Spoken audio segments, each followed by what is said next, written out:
कहानी की शुरुआत होती है एक छोटे से गांव रामपुरा से। यह गांव खास था। यहाँ के लोग मेहनती थे और जितना काम करते थे उतने ही चाव से नॉनवेज भी खाते थे।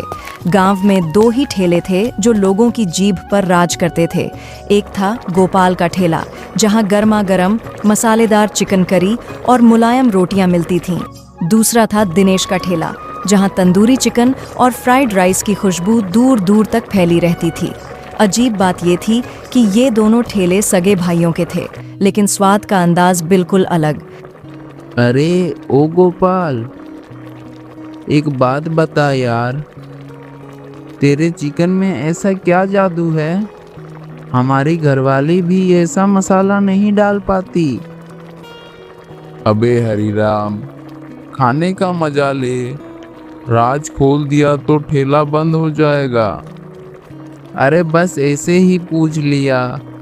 अब जल्दी एक थाली लगा दे, भूख लगी है तगड़ी। गोपाल ने गर्मा गर्म चिकन करी और फूली हुई रोटियां परोसी। पहला निवाला लेते ही हरिराम की आंखें चमक उठीं। दिनेश भैया, आज के तंदूरी में तो कमाल की बात है। खाकर तो बीबी का गुस्सा भी भूल जाए। अरे यही तो हमारी पहचान है भाई।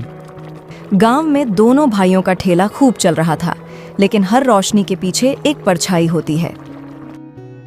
गांव में एक और शख्स था, रामपाल। कुछ साल पहले वह भी चिकन का ठेला लगाता था, लेकिन गोपाल और दिनेश के आने के बाद उसका धंधा ठप हो गया था।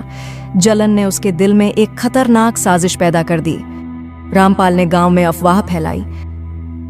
अरे सुना क्या, गोपाल और दिनेश सस्ता बासी चिकन लाते हैं बाहर से और महंगे दाम में बेचते हैं।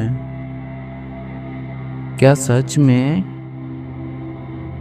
स्वाद तो अच्छा है, लेकिन अगर चिकन खराब हुआ तो? अफवाह आग की तरह फैल गई। गोपाल और दिनेश ने हार नहीं मानी और सरपंच के सामने बिल, लाइसेंस और सर्टिफिकेट पेश किए। सरपंच जी, हम किसी को खराब खाना नहीं खिलाते, हमारी इज्जत का सवाल है। मैंने सब जांच लिया है, इनमें कोई खराबी नहीं है। अफवाह फैलाने वाले को सजा दिया जाएगा। रामपाल की साजिश नाकाम हुई और गांव में फिर से खुशबू लौट आई। एक दिन गोपाल के ठेले पर एक बुजुर्ग अम्मा आई। बेटा, बहुत भूख लगी है, एक थाली दे दो, पर पैसे नहीं हैं। अम्मा, पैसे की चिंता मत करो, भूख सबसे बड़ी चीज है।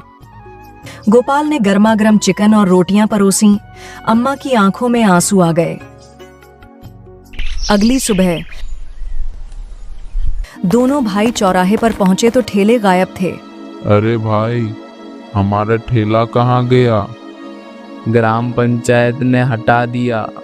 अब सड़क किनारे खाना बेचने की मनाही है। दोनों सरपंच के पास पहुंचे, लेकिन नियम बदल चुका था। अब केवल होटल या ढाबा खोलकर ही बेचना संभव था। गरीब आदमी ढाबा कहाँ से खोलेगा? शायद हमें कोई और रास्ता ढूंढना होगा। पेड़ के नीचे बैठकर गोपाल ने कहा, क्यों ना हम दोनों मिलकर एक छोटा सा ढाबा खोलें? आइडिया अच्छा है, लेकिन पैसे सेठ जी से उधार लेते हैं। गांव के सेठ लाला राम ने मदद की, बस एक शर्त पर, तंदूरी का स्वाद वहीं रहना चाहिए। गांव के किनारे एक पुराना ढाबा मिला। सफाई कर, चूल्हा जलाकर दोनों ने काम शुरू किया। पहले दिन ही गोपाल की चिकन करी और दिनेश का तंदूरी फ्राइड राइस महकने लगा। भीड़ उमड़ पड़ी। भाई, पहले से भी बढ़िया स्वाद है। यहाँ तो स्वाद और भरोसा दोनों मिल रहा है। शाम तक बर्तन खाली, ग्राहक खुश और दोनों भाइयों के चेहरे पर संतोष की मुस्कान थी। देख भाई, मेहनत और ईमानदारी कभी बेकार नहीं जाती और भाईचारा वही सबसे बड़ी ताकत है। रामपुरा में अब अगर कोई असली चिकन खाना चाहता तो कहता, गोपाल दिनेश के ढाबे चलो, स्वाद और भरोसा एक छत के नीचे।